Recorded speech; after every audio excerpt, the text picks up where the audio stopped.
speaker is Mrs. Firoza Chhapkar. After completing her studies in law, she went on to become a banker. But her calling was something quite different. Always happy, always positive by nature, she wanted to spread this light laughter to the ailing and the not so fortunate.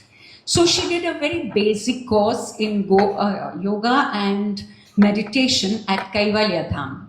And then she went on to do her MA in Yoga Shastra, did several yoga therapies and naturopathy. She is a yoga instructor with Helping Hands for cancer survivors at Jaslok Hospital. She teaches clients on an individual basis, and she is also a yoga instructor at Tata Sports Club. So, ladies and gentlemen, Mrs. Firoza Chhapkar for you. Good evening, everyone. Today I'll talk on meditation. Of course, the panel people have already spoken lots. I have nothing to say but repeat it, but still I'll manage.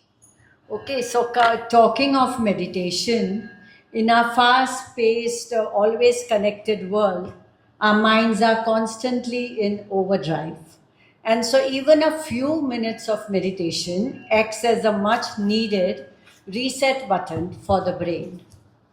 Now coming to meaning of the word, meditation, in Gujarati also we say man, so we refer to mind.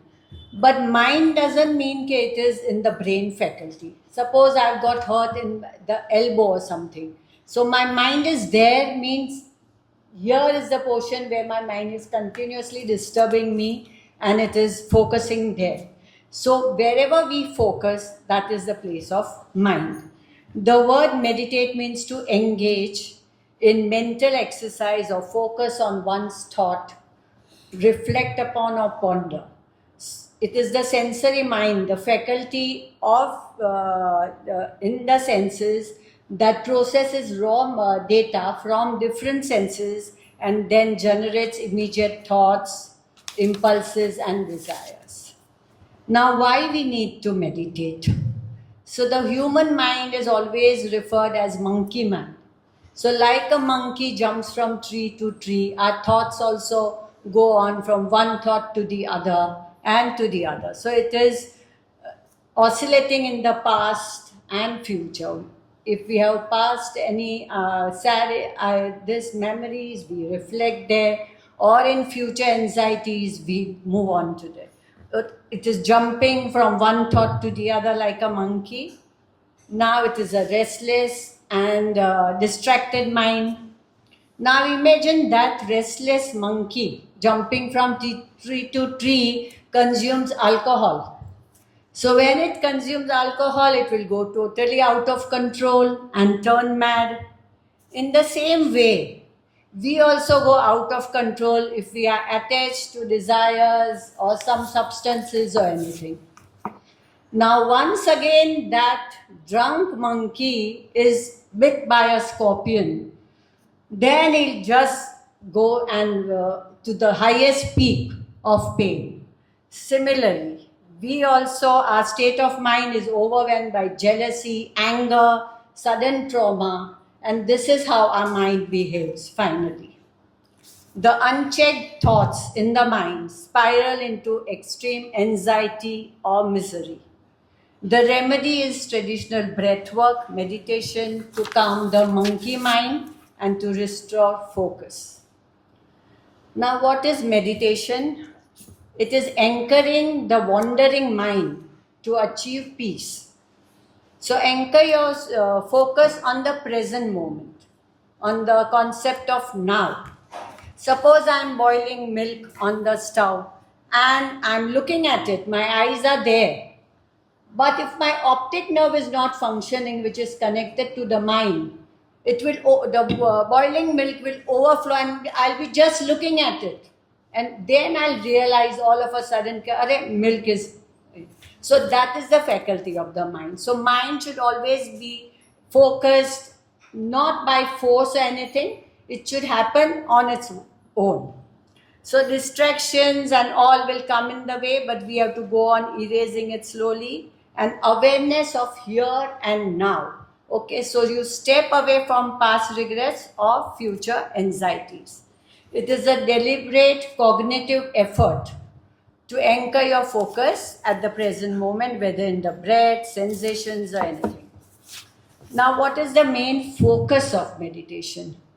It is not something you do in the morning and you are finished with it. It is a daily activity. You have to live with it in any activity. You are walking, you are talking, you are sleeping. All these activities also, there should be mindfulness. So effort is there, and it afterwards, if you develop, it happens naturally, a natural flow of it. Meditation demands discipline and consistency. It requires internal discipline built on continuous self-awareness rather than forced behavior.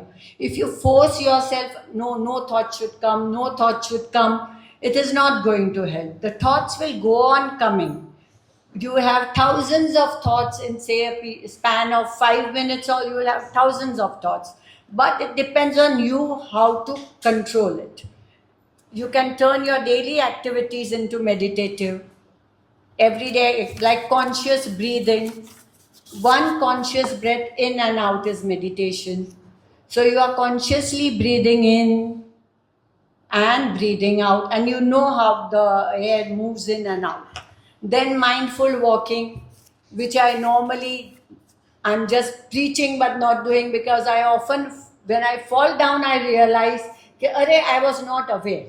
Like I'm talking with somebody and turning also and talking, and there is a gutter which is a little deep, and I fall down and get hurt.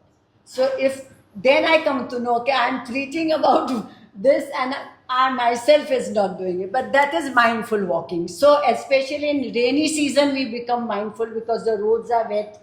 So we are always mindful, we take care of it, and then we are able to walk through. Then immersing in the beauty of nature, or the sounds, or some good music. Wherever you are, be there totally. That now meditation focuses on observing the nature of the thoughts and emotions without judgment. So if the thoughts go haywire, don't judge it. It's okay. Even if bad thoughts come at times, it's okay. Forget and move on. There should be focused attention away from distractions. Then open monitoring should be done. Observe your thoughts, feelings without clinging to them or judging the contents of the mind. Then maintaining a mindful presence centered state. Now the aspects of thought and meditation, they both go in opposite directions. Thoughts is outward going, meditation is inward going. Thoughts direct our energy outwards, connecting with people, ideas, and environment. Meditation directs our energy inwards. It is stepping back from the external noise to observe the observer that is ourselves in us, cultivating a deeper awareness of our own mind, emotions, and true nature. And meditation and expression now, they are deeply intertwined. Both poetry and dance, like some people are fond of dancing, and as they say Sufism, there's dance also in meditation of Sufism. So that is in a meditative moving, that is called moving meditation. When fully immersed, you are fully immersed in writing or reading or moving, you slip out of your everyday personality into a state of present moment awareness. The activity itself becomes a mindful flow where the self disappears. You don't know you are existing. Like when we are in deep sleep, I don't know my name is Firuza, I am a girl, or I am somebody's wife. We don't remember. Like that, the mind flow, the self itself disappears. It happens in poetry, in music, dance. Only for that small moment, you slip out of your personality and you touch your individuality. It is not a question of sitting silently nor chanting mechanically. It is to understand the subtle workings of the mind. The awareness is not of the mind only, but arises in your being, your soul, your consciousness. Now, meditation is described as a flow or transcendence acting as a bridge of self-realization. Self-realization is fundamentally about actively choosing truth or righteousness and cosmic order over falsehood and chaos. Now the benefits, as is said, there are many various benefits, but little bit here and there I'll talk about it. Now scientific studies and MRI taking place everywhere, research taking place everywhere, they speak on various aspects. Example, physical health and longevity. The rate of breathing and the amount of oxygen taken, it decreases. So because there is profound rest and relaxation, so breath also uses, indicating that your metabolism has slowed down and your body is conserving energy. Now only as far as suppose earlier times when anybody used to get angry, they used to say count up to 10. If you are very angry, just count up to 10. So by the time you finish counting 1, 2, 3 till 10, your breath has settled down. And as it is, because the breath has settled down, the mind has settled down. Now going just a mention of that Sanskrit shloka, even I would like to say one. It is said, chale vate chale chittam. Vate means air. So as the breath moves, so the chitta is mind, composed of various air, but here we take as mind. As the breath, so the mind. And as the mind, so the breath. So if I am very much tensed up, my breath will be fast. If I'm slow, relaxing, automatically the breath will come down. Now, second thing, it improves the heart health. The blood pressure and the rate of heartbeat also decreases. It reduces strain on the blood vessels and the significant decrease in both systolic and diastolic blood pressure also. Immunity is boosted because inflammatory processes come and immune functions are improved. Stress, anxiety, fear, everything is regulated. Mind boosting, happy hormones are boosted. Serotonin, dopamine, all these good hormones are boosted. Then neuroplasticity, brain, MRI reports have shown that the fight and flight sector in sympathetic nervous system in our brain is affected when we are stressed up. So as we calm, the parasympathetic system takes the role, and fear, anxiety, threat, all these areas are reduced, and the other areas which are thickened are this decision making. So the fear factor and all these areas shrink in the MRI reports where research is done, and other areas which thicken are decision making, empathy, and focus. Then scientists have also found the alpha waves that become prominent where a person is relaxed. It increases in intensity as we meditate and handle stress also effectively. Then cognitive function strengthens the attention span. The attention span, you are aware of it, sustained focus is there, and it strengthens that span. Then decision making area also thickens and it helps in better decision making. Reduces the reactivity, you get impulsive triggers, that is also reduced. Quietens the mind, restful sleep cycles, all that is there. Now coming to the last portion, 7 levels of meditative practice. There is physical relaxation, because the body also settles down first. Before we go on to the breath, the body has to settle down. Physical tension, nervous system has to calm down. Then there is concentration, actively reducing everyday distractions. Mindful awareness is there. Observation, fully present in that portion.